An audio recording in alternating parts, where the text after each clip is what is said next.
20th October 2014, the Magistrates Court in Brisbane would hold its first mention of Esther Arunga Timberlake's case. Filming is however not allowed inside Australia's courts. It was a procedural session that was bound to take less than 10 minutes. Even then, Petroline Arunga would still travel to Brisbane just to keep abreast with a case against her daughter.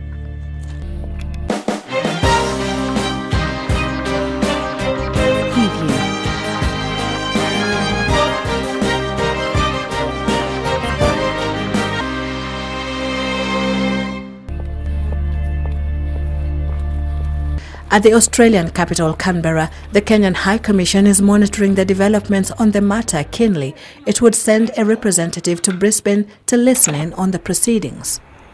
We are following up the case very closely. The police are giving us updates that they think are due for us. The High Commission is particularly keen about the couple's girls that the Australian authorities have placed under foster care. It has been, Ambassador Isaiah Kabira says he receives regular updates about their well-being and that of their parents as well. We appreciate that Esther is married to Quincy. They are a family, and we are therefore concerned about the fate of all of them. And until their case is determined in the courts, we have an obligation as the Kenya High Commission to reach out to them and ensure that their status is well kept and that their welfare is taken care of. Despite traveling this far, mother and daughter would still not share an embrace even at this moment of distress. They wouldn't even cross paths. Esther insists she will make peace with her parents only if and when they genuinely accept Quincy Timberlake as her husband and their son-in-law.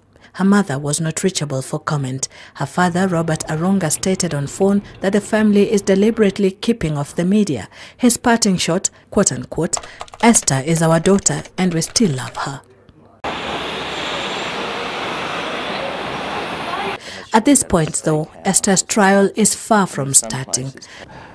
The trial will probably commence sometime in late 2015, and that would be my best estimate at this time, although it might go over to 2016. Criminal lawyer Chris Ford, based in Sydney, is representing Esther and is awaiting the prosecution to serve him with evidence as ordered by the magistrate. At the moment, what we have are a basic summary of the allegations, but those allegations have to be supported by evidence. But what does it mean to be charged as an accessory after the fact to murder? What that means is the actual Esther's not. It's not alleged that Esther's had anything to do with the harming of the child.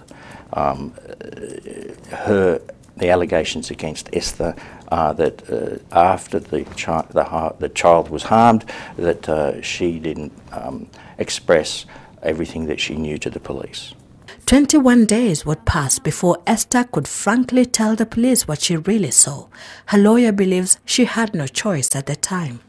You know, and I would have done the same thing in those circumstances. It's very easy to say, oh, well, she could have told the police straight away, and of course that's what the police would say. But when she's got the two children to care about, and she's in a position where she felt torn, she wasn't sure that he was mentally ill. She wasn't sure what was happening at the time. She reportedly later confided to the police that she was concerned about her husband's mental stability. Documents before the court indicate that she said her husband was speaking as if he was attempting to save Sinclair from alien embryos implanted in his stomach. In an email she sent me, Esther added, and I quote, "Although our son's death devastated me, it also made me stronger and more aware of evil forces that were conspiring against my family. If I thought it was my husband's fault that our son was dead, I would have disowned my hubby ages ago." End of quote.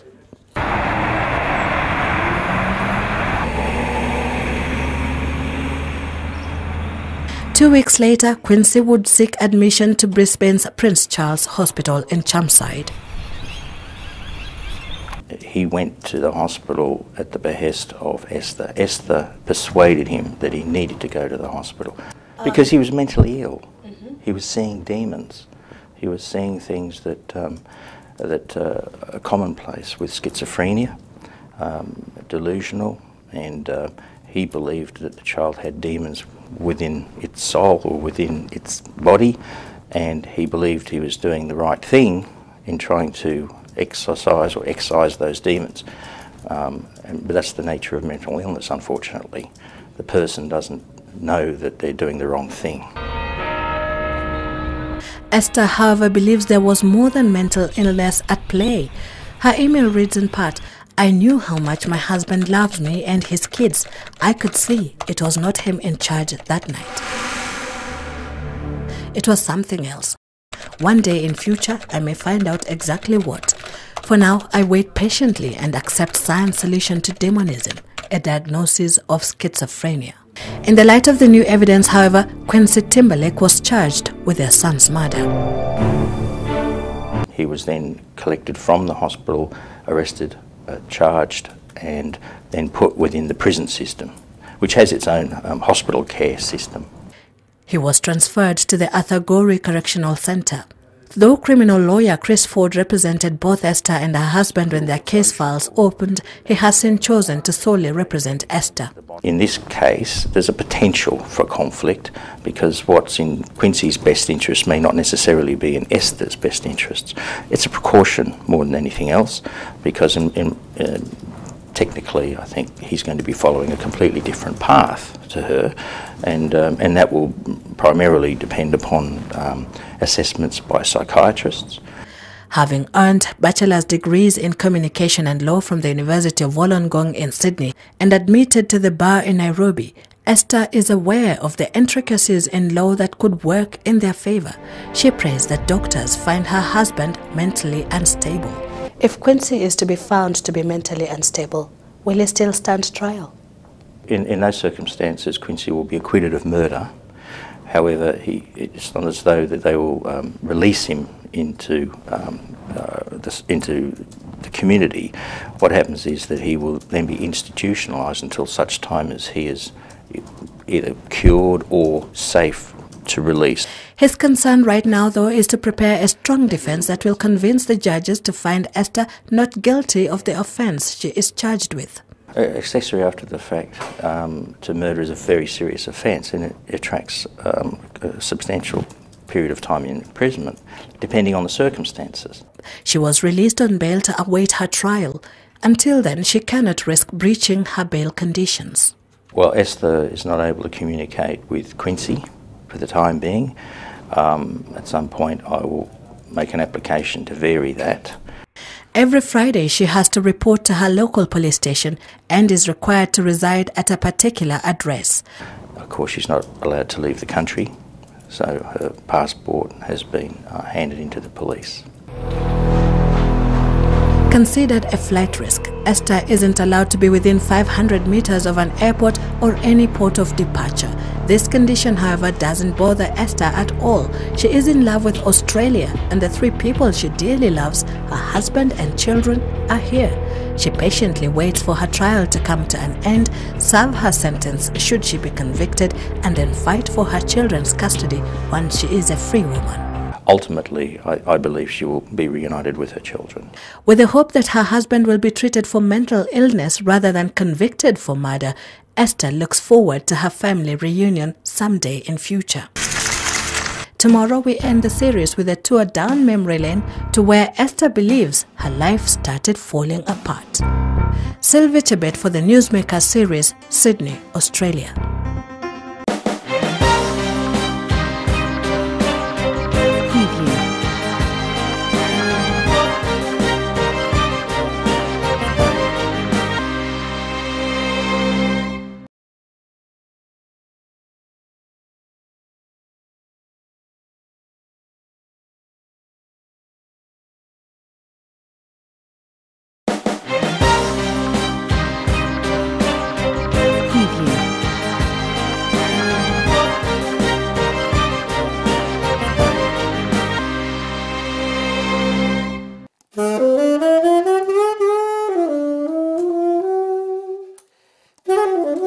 He was perhaps one of Esther Arunga Timberlake's best acquaintances during her short stay in Kenya as a young adult.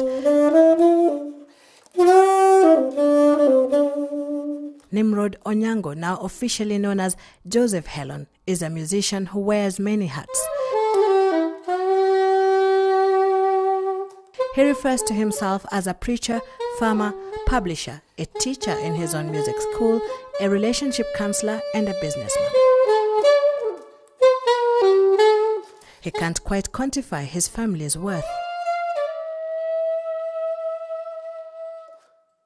It totals up to hundreds of billions. It's family business. Esther regarded him as a spiritual father. 5 years down the road, she says of him, "This man made me almost lose faith in God. Because of him and his minions, I completely lost faith in humanity." End of quote. I visited the saxophonist in their new palatial residence in Karen to hear his side of the story. One day when I was performing music in a church, ICC, International Christian Center, she was emceeing in that function, and I was providing music. So after the function, she came to me and said, "Look, I've been looking for you." Because then I was running a program called WATA, Way to the Aisle, teaching young people about marriage and stuff like that, dating, and how to get into a proper marriage relationship. And she was interested because she wanted to get married. She said, "Look, since you're the one teaching this thing, I want to be as close as possible." So she joined our church, and the church is called Finger of God. Finger of God, founded by Helen and his wife Wagikuyu Kogi Helen. Hi, Muski. Esther's dedication to the ministry saw her bestowed the responsibility and title of the apostle in charge of harvesting souls, besides other duties. With hindsight, she now regrets how she was blindly devoted to the extent she couldn't deliver on the job she was paid to do. "I probably did a total of 5 features and 3 field stories my whole time at KTN, which is a real pity. And that is why," she adds, "despite all the years I spent in media, I never developed a single friendship with a media personality." She claims she was not allowed even to attend family weddings or funerals. She does make very serious allegations that as, let me call you the grandmaster or the leader of the Finger of God Church, that you were involved in sex orgies. Sex orgies were going on in that church. That's a lie. It's a lie? That's a big, big lie. Esther didn't say those words. My entire family were at this church. How do you involve yourself in a sex orgy and your father-in-law is there, your mother-in-law is there, your biological mother is there, your brothers and sisters are there? How possible is that? At one point, Esther claims Helen made sexual advances at her under the guise of healing breast cancer that he could spiritually foresee. It sounds very, very strange that someone of my age could fall for such lies, she reckons in her email. But you have to understand that by this time, he had reeled me into believing that he was a man of God. That's not true. That's my cousin. Her response, Onyango is by no means, shape or form a relative of mine.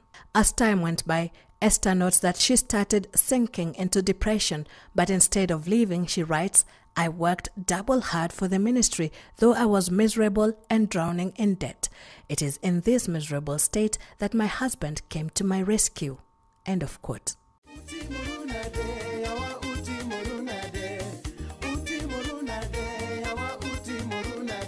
Helen and Quincy Timberlake, childhood friends whose paths crossed again in adulthood just as the former TV anchor entered the scene. So then I did Project Fame, Tasker Project Fame in 2009 as music director. Before then I was not so well known. So after Tasker Project Fame, I think a lot of people got to know about me. And one Quincy Timberlake watched me. So he started sending me messages on Facebook. He first sent a friend request as Quincy Timberlake. And I thought, who is this? But I accepted anyway. And then he started sending me messages just on the wall saying, "Do you remember me?" I said, "No, I don't remember you." That we went to school together in, primary school, Kokuro Primary School. I grew up country. And I said, "Well, I went to school with very many people, but I don't remember Quincy Timberlake." So then he told me then he was called Joginder Singh. I said, "Oh, perfect, I remember you." He was my desk mate. Oh, really? Yes. And he was called Joginder Singh. Convinced that he had just returned from the USA, Helen claims he granted Quincy accommodation. The day he moved in, Esther drives in her nice black BMW. And he looks at Esther and says, "Wow, it's you." And Esther says, "Yeah, it's me." And then they started talking their thing about Wollongong University, how they were in Wollongong University together. So I'm here looking at both of them like this and saying, this guy was my desk mate. Now you want to tell me he was your schoolmate? Esther, however, says her husband did not study in Australia but took a long-distance course from a university in Melbourne, Australia. This guy just hit the ground running at the parking lot. Yeah. And at that time, Esther was engaged to Wilson Malaba, to be married in April. So I said, but Esther, you're in a relationship. She called off the engagement. By that time, Esther says she had lost a lot of weight. Kenyans started complaining about the way I looked on TV. She says, my hair started getting shaggy. I never had time or money to go to the salon regularly. The spark was gone from my eye. I was driving a BMW, but I was so broke. End of quote. Drama started right from there. From Quincy's arrival? Yes. Their drama would play out in the theatre of politics as well, where both Helen and Quincy would express interest in the presidency. I'm happily announcing today to you, fearless, doubtless, apaperless, apestixiless, and dogmaless. Fast forward February 2010, Esther would be arrested and charged alongside the former deskmates and 6 other members for alleged involvement in cult-like activities at the Finger of God Church. The court in 2011, however, acquitted all the accused for lack of evidence. But Timberlake reportedly remained in police custody on suspicion of being in the country illegally. Esther apparently married him while in custody. Helen now equates her love for Quincy to a drug. Do you think Esther has been hypnotized all this time? This is beyond hypnotism, because hypnotism is mostly a game. This is serious witchcraft. Urogi. But looking back, Esther says, quote, nowadays I think that apart from me being extremely naive, Onyango was using strong charms on me. I just could not see any evil in him, and I humbly accepted to be his spiritual daughter. Quincy, I will emphasize, where he beats everybody is that he uses supernatural witchcraft power. My husband snatched me from fire, and because of that, they passionately hated him, she reasons. I have been married to my husband for 4 years. Don't you think I have observed his conduct this long? He is being held in hospital right now. He is in a hospital at the Arthur Gorey Correctional Centre in Queensland, Australia. She hasn't seen him for 2 months now. She adds, if my husband was practicing witchcraft, by now it would have worn off, and I would be saying different things, but I am not. I was investigating the fellow to find out who he really was. Then I found the guy that was advising him is some old mzee, and this guy is a crystal ball gazer and a fortune teller who looks at crystals or looks at water and makes predictions and palm reading and things like that. My husband has never hidden the fact that he used to be a Freemason, says Esther. My husband turned his life around and started serving the true God, Jehovah. People who have tried to expose Masonry in the past suffered just like me. In fact, many just disappeared. End of quote. I just thought the devil is horrible. People are accusing me of being a devil worshipper, and I'm watching a devil here and saying the devil is horrible. The fingers of accusation point both directions, but question remains, how did Esther fall in the hands of such controversial men? She explains in her email that her parents left her to navigate her way through life on her own from the age of 12. Although her parents declined to comment, she claims they abandoned her to relatives. She grew up in Ethiopia but attended Kenya High School. As soon as I finished Form 4, I came to Australia again on my own, she says. I lived like I wanted, worked hard, partied hard, studied hard.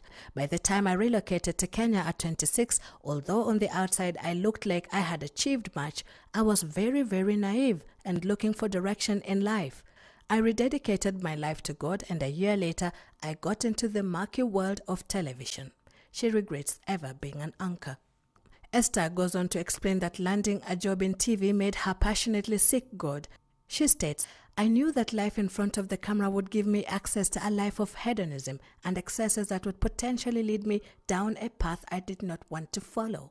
It is in this state of searching for spiritual guidance that she says she met Helen at the International Christian Center. It's been 4 years now since they parted ways. Much has changed since then. After our 6-hour chat in her house in Brisbane, Esther wrote, and I quote, "Sylvia, you met me face to face. You saw my disposition. I have no malice at heart or desire for revenge anymore. Especially during this last week or so, I let go of a lot of anger and hate. It was liberating." Sylvia Chebet for the Newsmaker series, Citizen TV.